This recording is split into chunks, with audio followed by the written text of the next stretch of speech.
புதுக்கோட்டை அருகே உள்ள பழமை வாய்ந்த வீரபெருமாள் கோயிலில் சுமார் 15 லட்சம் ரூபாய் மதிப்பிலான வெள்ளி மற்றும் வெண்கலப் பொருட்கள் கொள்ளையடிக்கப்பட்ட சம்பவம் பக்தர்கள் மற்றும் பொதுமக்கள் மத்தியில் அதிர்ச்சியை ஏற்படுத்தியுள்ளது.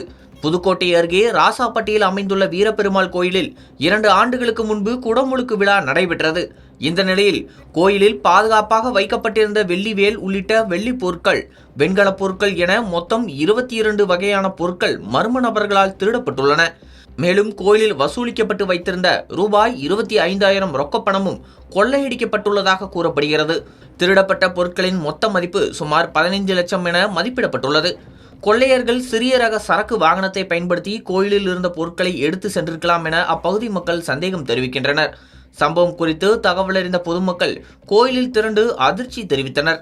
ஏற்கனவே இதே கோயிலில் 2 முறை கொள்ளை சம்பவங்கள் நடைபெற்றுள்ள நிலையில் தற்போது 3வது முறையாக திருட்டு நடந்திருப்பது பக்தர்களிடையே பாதுகாப்பு குறித்த கேள்விகளை எழுப்பியுள்ளது. சம்பவம் குறித்து வெள்ளனூர் காவல்துறையினர் வழக்கு பதிவு செய்து கைரேகை நிபுணர்கள் உதவியுடன் தீவிர விசாரணை மேற்கொண்டு வருகின்றனர்.